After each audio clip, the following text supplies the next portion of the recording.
What's the most overrated tourist destination that's actually a huge disappointment in person? My hometown of Wellsboro, PA.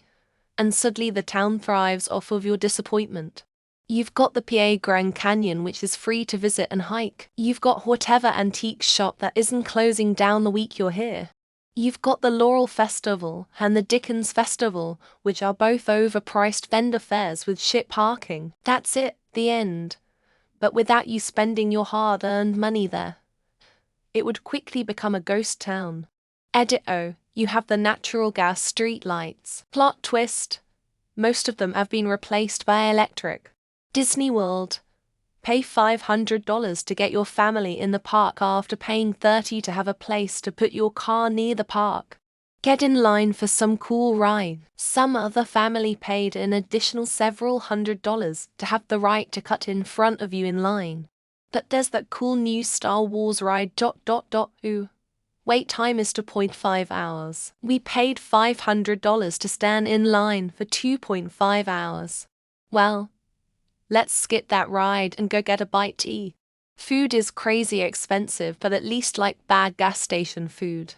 Gatlinburg, as a kid in the 70s, I remember a trip there and loving it. My parents got me a Cherokee Indian toe thing, and I remember Gatlinburg having a real mountain culture feel with things made from local artisans. I went about 10 years ago, and it was mostly fudge shops and touristy t-shirts and cheap trinket shops. Also, the t-shirts sold were mostly crass. The store owners were either Chinese or Russian. We went to Fridays for dinner and walked out of the tourist trap because the staff couldn't be bothered. I've heard of that people found underwhelming in person. I have not been to either of these places. 1. A friend of mine told me Stonehenge is a disappointment and that if I ever find myself in the UK, skip it. 2. My dad said he was pretty disappointed with Mount Rushmore. He said the viewing area was pretty far away, and the monument instead did not look as grand as he thought it would be. Also, it was raining, and he was grumpy according to my mum that day, so maybe take his opinion with a grain of salt. Mount Rushmore was smaller than I expected. Not all that interesting, and only maybe worth seeing once if at all. In general, it was pretty disappointing. When friends or relatives come to visit, they sometimes want to go see it, and I just point them in the right direction. But don't go with them. Pretty much the only way to make the trip to see it cool is to drive through the canyon roads through the Black Hills to get there. At least then you can see some spectacular natural views. Not as bad as most of these, but I found the White House to be underwhelming. It's just a house, mostly. The rooms all feel small. And having grown up in LA, I've been in much bigger, much more impressive. I love history, and that part was cool. But I was expecting more. I felt the same way about seeing the Declaration of Independence. Like the Mona Lisa, which I've also seen. It's really small, and so well protected that you can barely see it, and it's not that interesting. The Mona Lisa.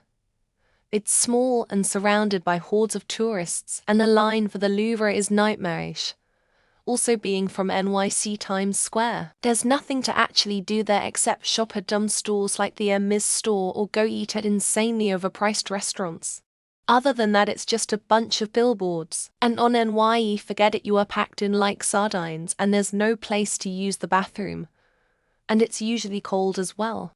Nick, lifelong resident, and I don't think tourists are ever truly prepared for the noise, smells, sense of unease, and general grime of the city. May be exciting for a few hours visiting from a small town, but it's like that anywhere when you normally live somewhere sheltered. I think there's a depressive nature about it that people don't expect.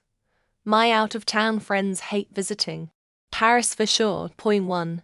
It's dirty. 2. Everyone is trying to grift for every last penny out of your pocket. 3. Food sucks. 4. People are rude. 5. Not a shred of authenticity left. Point 6. So shitty it literally causes mental illness syndrome. I left a few days early and went back to Belgium. I once visited a customer who has their office in the Empire State Building. It was my first time in New York, and I landed at something like 5:00 or 6:00 in the morning due to the flight being a red eye. I rode their bike rental system to Central Park, and then to Times Square. The square was small, dirty, and not that impressive to see in person. Honestly, the CN Tower, its single quote says ... fine. It's crowded, way overpriced, you can barely get a spot at the window to see anything. And once you take a look around, that's kind of it. I've heard the restaurant has decent food, but it's very expensive and very booked. Every time I've had visitors ask to go there, they are always deeply underwhelmed. LOL. I'm not going to any touristy spots on purpose ever, thanks to Mount Rushmore, the White House, and Hollywood. LOL, all of them are on the way to somewhere more interesting, thank goodness. Some places worth visiting on purpose, though: Slide Rock in Sedona, AZ, the Badlands, and Arlington Cemetery, especially in winter. NT Rushmore, I wouldn't bother. The mountain was prettier before someone car faces into it. It's frankly not very imposing considering its face is carved into a mountain, and its creator, Guston Borglum, was a banana sandwich. There are better monuments all over the country to all for presidents represented. Unpopular opinion, but I hated Amsterdam. Rude locals and atrocious service, annoying tourists, bad food, expensive and stressful as a pedestrian with the fucking bicycles, great museums and beautiful architecture, and red light district and weed bars at least worth seeing. But I have no desire to return. Yellowstone National Park main area. 30-minute drive between areas. Shopping malls at a few of the stops. And GOBS of people. Full disclosure, I went to Yellowstone after being at Canyonlands NP and Arches NP. I'd rather sit in a dumpster at Canyonlands than go to Yellowstone again. The Golden Gate Bridge in San Francisco. We went to the same spot 2 days in a row, and it was foggy both times, so you couldn't really even see the bridge. When we went back to the parking lot on the first day, there were police cars and smashed windows in multiple cars. National parks in the summer can be disappointing in terms of how crowded they can get. There's been a couple times, or I went to one in June or July, acknowledge I was part of the crowd, and it was so busy it was like, why even bother going out into nature? LOL. France, the country is beautiful, but name a city, it's always shit. Never travel to city destinations in France. Aside of France's obvious social problems, I promise you, all locations are overrated and overpriced, and no way you'll feel welcome as a tourist. Graceland.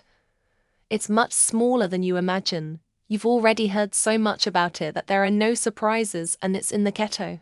I would actually say Memphis in general is pretty overrated. Beale Street and Sun Studio aren't that impressive either.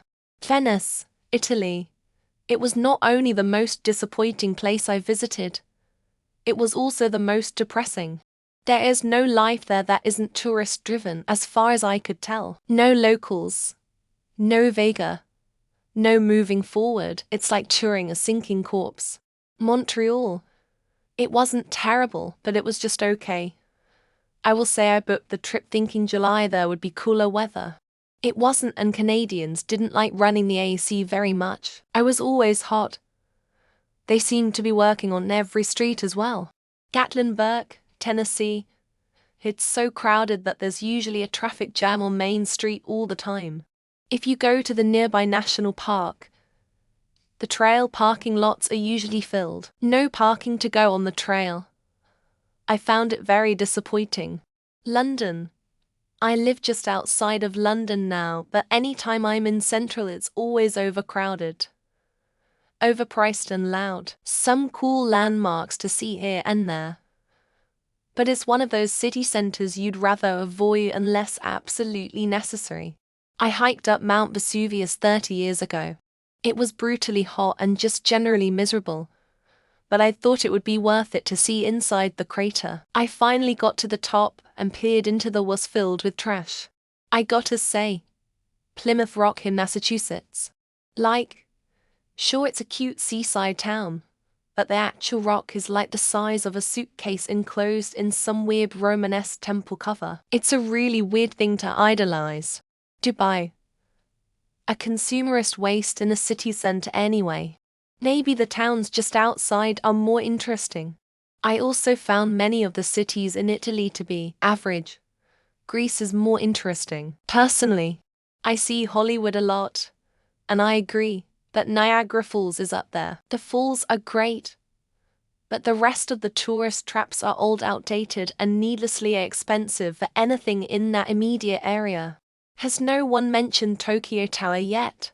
Or does that not qualify as overrated? It seems to still get prominent placement in all the Japanese media, but apparently that's the main thing it's good for. I've heard bad things about the Willy Wonka experience in Glasgow. The American side of Niagara Falls is an absolute dump. Waterfall is a 5/5 though.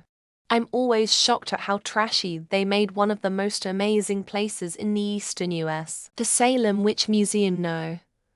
Did buy a cool mood ring there, but not worth the cost of admittance nor the weird dummy show. I was the dummy all along. Leaning Tower of Pisa. Crowded, the actual tower is short, and all-round disappointing. Credit to the Italians for making a construction cock-up a tourist attraction. Whaley World, sometimes they just close the whole thing down for maintenance, and you don't even know until you walk up to the gate and a moose tells you about it. Totally Paris. There is literally a syndrome because of it. People's heart rate becomes erratic because they are so disappointed of the reality versus the fantasy.